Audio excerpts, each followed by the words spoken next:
पुणी तीर्थ यात्रा ब्रह्मपुर रेल स्टेशन रु वरिष्ठ नागरिक तीर्थ योजना ट्रेन को आभास माध्यम शुभ उद्घाटन करिले मुख्यमंत्री नवीन पट्टनायक और जणाइले शुभेच्छा वरिष्ठ नागरिक तीर्थ यात्रा मध्य खुशी मुख्यमंत्री को जणाइले धन्यवाद समस्तंक मुहरे हस खुशी रे कहिले न सरे आनंदरे शंख हुलहुली जय जगन्नाथ शब्दरे प्रकंपित होई पड़िथिला ब्रह्मपुर रेल स्टेशन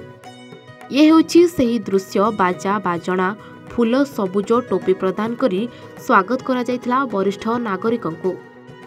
किए गजपति जिलूर तो किए कंधमाल जिलूर एभली 5टी जिलार वरिष्ठ नागरिक माने स्वतंत्र ट्रेन रे ब्रह्मपुर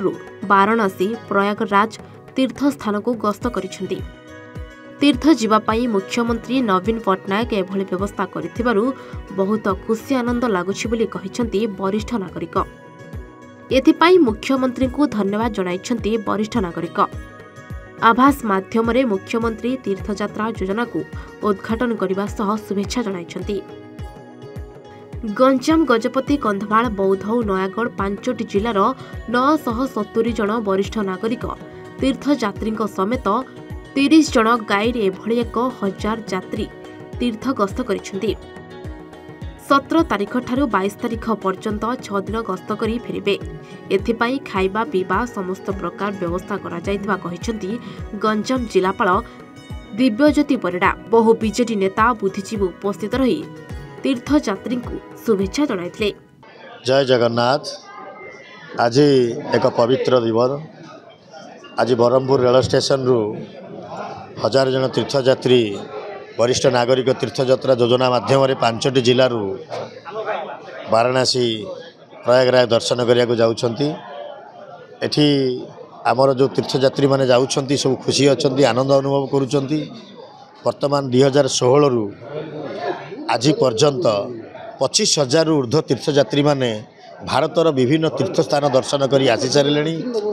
माननीय मुख्यमंत्री नवीन पट्टनायक 5T अध्यक्ष सार प्रत्यक्ष तत्वावधान ये योजना कार्यकारी करिसेंती। ए योजना माध्यम वरिष्ठ नागरिक माने अति आनंद खुशी अनुभव करुचंती से बिना दयरे भारतर जो तीर्थस्थान दर्शन कर फेरुचंती से माने अति भावविहल हो जाउछंती से मन भीतर एते आनंद खुशी जेतेबेले परिवार सदस्य माने तीर्थयात्रा करने को नौना राज्य सरकार पर्यटन विभाग आनुकूल्य माननीय मुख्यमंत्री तीर्थयात्रा करने को नौकरी एवं से अति आनंद अनुभव करुँच। वरिष्ठ नागरिक तीर्थयात्रा योजना आज 1000 नागरिक नहीं गंजाम गजपति बौद्ध कंधमाल नयागढ़ लेकिन आज वाराणसी और प्रयागराज यात्रा कर माननीय मुख्यमंत्री नवीन पट्टनायक को धन्यवाद देवी क्या बहुत वर्ष धरिक से योजना कर वरिष्ठ नागरिक मान सुविधा कर पुओ झील मैंने जोटा कि करने कथा से निजे ओडिशा मो परिवार ओडिशा मुख्य भावी से कर मो ना सूर्यनारायण पंडा बर्तमान नवीन सरकार ओडिशा सरकार जो काम आम जो सुविधा करमती आम ऋण केवल सुझी पार्बू माने आम माने आम पुओ मैंने काम कर सी निजे सब काम करते सुविधा कर खावा पीवा आण नि जागृत कर प्रत्येक क्षेत्र में बर्तमान समय आम जीवन में कथा भूली पारूँ बर्तमान सब प्रकार सब ठीक है। बरमपुर पाखे कनिश कौन थी एवं जाऊे अलाहाबाद बनारस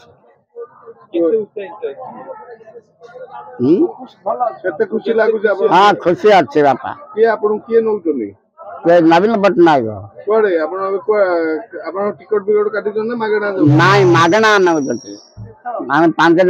भी खर्च कर खुशी लगुच हाँ खुशी लगुच। Ganjam Jagannath Sahu report A1 Odisha.